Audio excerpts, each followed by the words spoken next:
You ready for some more Sartre? Let's see if we can finish up Existentialism is a Humanism by Jean-Paul Sartre, and we are using the translation that is on the internet by Philip Myrick. And we are not going to be particularly thorough, but we can at least hit a few highlights. Sartre says to affirm, to choose between this or that is at the same time to affirm the value of that which is chosen, for we are unable ever to choose the worse. When we choose, we are affirming the value of what we choose. So there's no pre-existing rule about what is the purpose of human life. There's no God who gives us our purpose, who assigns us our purpose. There's no Aristotelian proper function of a human being requiring us to live in a certain way. There's no Kantian categorical imperative. There is no essence or purpose of human life until we choose it. We begin to exist, and only later do we get to decide what is our purpose or our essence in that terminology.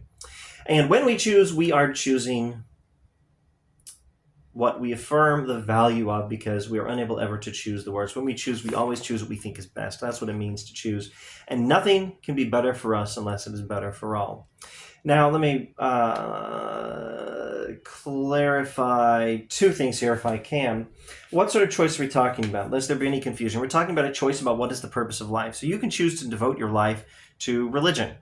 Sartre doesn't think there's a God, but you could decide to think there is, or to act like there is, whether you think so or not, or perhaps some sort of atheistic Buddhism or something like that. You can devote your life to religion. You can devote your life to the service of the poor. You can devote your life to science. You can devote your life to stamp collecting. You can devote your life to video games and pornography.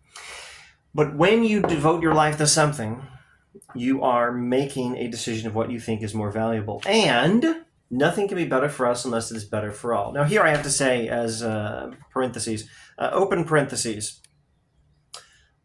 I'm not sure why you can't just say that when you make a choice, you're measuring it not by the standard of what is actually factually valuable, since Sartre doesn't seem to believe in that sort of thing, but what is better according to my personal preference. I'm not sure why you can't just follow your personal preference and choose on that basis. Now, close parenthesis. That's where I have some doubts about Sartre's philosophy. But let's stick, for the most part, with trying to understand what he says before we critique it. To choose between this or that is at the same time to affirm the value of that which is chosen, for we are unable ever to choose the worst. What we choose is always the better, and nothing can be better for us unless it is better for all. When we make a decision of what we do with our lives, when we choose the purpose of our lives, we are choosing for everyone. Not that everyone will do what we do, but we are making a decision that this is what we think is best for everyone. In fashioning myself, I fashion man. When we create the purpose of our own lives on an individual basis, we are choosing what we think all human beings should do.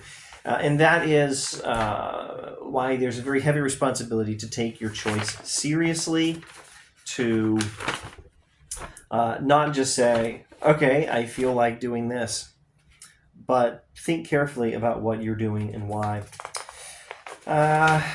Let's skip ahead to... let's go to this line. Man is no other, a man.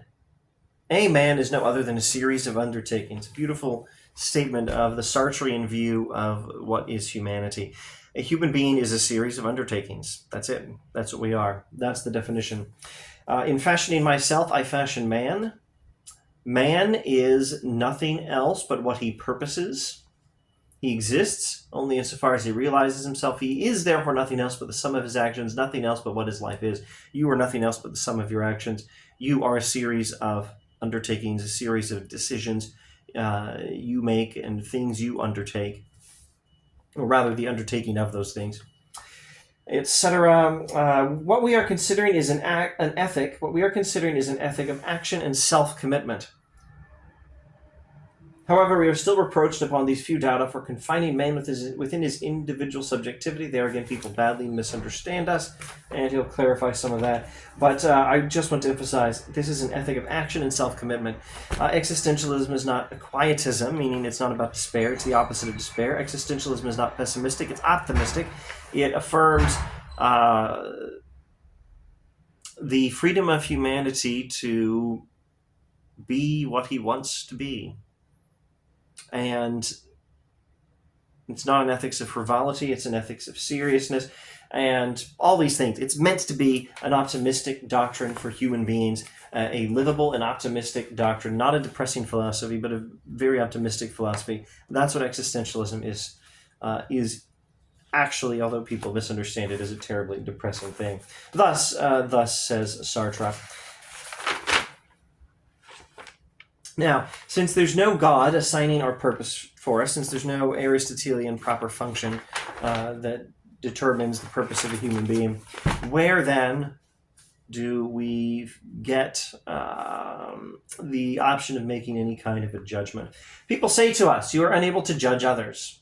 That is true in one sense and false in another.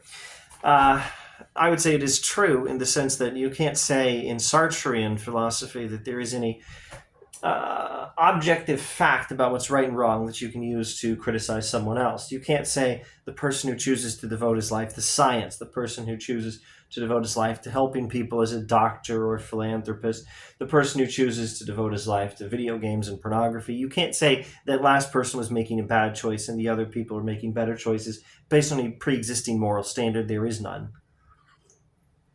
But you can still make a moral judgment of sorts. You are able to judge others, says Sartre. One can judge first, and perhaps this is not a judgment of value, but it is a logical judgment that in certain cases choice is founded upon an error, and in others upon the truth. One can judge a man by saying that he deceives himself. So what sort of deception are we talking about? We have defined the situation of man as one of free choice. Without excuse and without help, any man who takes refuge behind the excuse of his passions or by inventing some deterministic doctrine is a self-deceiver. One may object, but why should he not choose to deceive himself? I reply that it is not for me to judge him morally, but I define his self-deception as an error. Here one cannot avoid pronouncing a judgment of truth. Let me give 2 or 3 examples, 2 straight out of this paragraph, and maybe a third from another thing that I think fits Sartre's philosophy fairly well. He's not at this point talking about a moral judgment. He's saying, well, I can't condemn you morally for making a self-deceived choice, but I can say it was a mistake. What sort of mistakes? Well, not taking your decision seriously as your decision. Trying to outsource your decision to, let's make it 4 examples. 1, what other people think. 2, religion. Now, this is sort of assuming a Sartrean philosophy where we think God doesn't exist. You can't just say, I don't want to hear the stuff about God not existing. I want to just believe this anyway, and I'm making this decision because this is what God says. I think Sartre would say you're outsourcing your decision there to a religion that you haven't even carefully thought through. Those are 2 examples. Now, 2 more directly out of this paragraph. Inventing some deterministic doctrine, so saying my decision is inevitable. And you could do the religious version of that, like some Calvinists and some Muslims. I forget the term of this tradition in Islamic thought, but whatever. Deterministic theology or deterministic materialism. My decision is forced by the chemicals in my brain. You can outsource your decision to a deterministic philosophy and not take responsibility for it. Or your passions. You can just say, this is my passion, this is how I feel, therefore I'm doing it, and not take with any seriousness the decision you have to make with it. Sober responsibility to think about how it affects other people, how it would be. Sartre gives a nod to Kant's philosophy here. How it would be if everyone else chose this philosophy, because how it would be if everyone else chose what you're choosing, because when you choose, you are affirming the value for everyone of what you choose.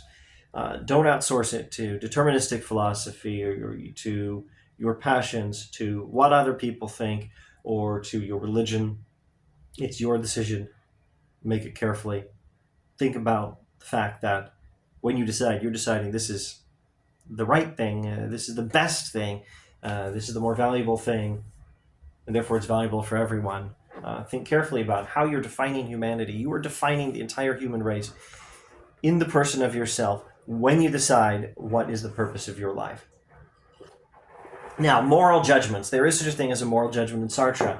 But wait, there's no pre-existing morality in Sartre. Well, there's still this much of a moral judgment. I can pronounce a moral judgment, for I declare that freedom in respect of concrete circumstances can have no other end and aim but itself, and when once a man has seen that values depend upon himself, in that state of forsakenness he can will only one thing.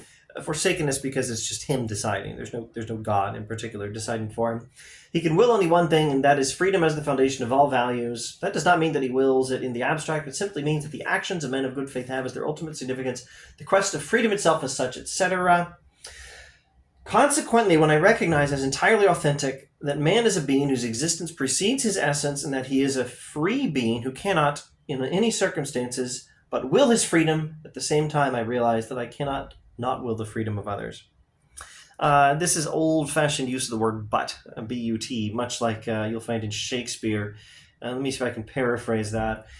When I recognize as entirely authentic that man is a being, a human being is a being whose existence precedes his essence, that he is a free being who cannot in any circumstances do anything except will his freedom, at the same time I realize that I cannot not will the freedom of others. That means your decisions have to respect the freedom of other people. You are choosing to respect, if you're doing existentialism right, you are choosing to honor and exercise your own freedom, and therefore you cannot make a decision that undermines the freedom of other people. That's the moral judgment that still fits within Sartrean philosophy, even though there's no pre-existing fact about morality. Now, I will shortly read from the last paragraph very briefly. Let me just say two other things here. Three things. I've said that existentialism as a humanism is a very readable introduction to existentialist philosophy that also gives more or less the official definition of existentialism as existence precedes essence. Watch the last video to understand that if you don't understand it yet. But speaking of watching these videos to understand things, there are some subtleties in this text that I don't fully understand myself. Possibly some things that don't make a whole lot of sense, or that might make sense but require a lot more explanation than I have given in this video, possibly more than I'm capable of giving. I'm not a Sartre scholar, so let me close with the last paragraph, but before doing that, let me state that if you've understood what I've said here, take it as a model for understanding Sartre, use it until you find a better one. All right, I just want to briefly mention this nice line in the last paragraph. Existentialism is optimistic. It is a doctrine of action.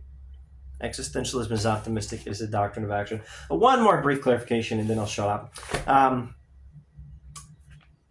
don't think I mentioned this in this video or the previous one. Sartre says that it would be better if God existed. He says the existentialist is actually embarrassed that God does not exist because the existentialist knows that meaning matters. And that God would be the best, or at least the simplest, source of meaning. And he sort of seems to think, I don't think God exists, but it would be nice if God did, because then we would know the purpose of life. I suppose I should also say that I believe there are reliable reports that on his deathbed he did affirm the existence of God. But don't quote me on that. Look it up. See if you can find reliable sources on the internet on the subject. I'm done. I really must shut up now. Thanks for watching.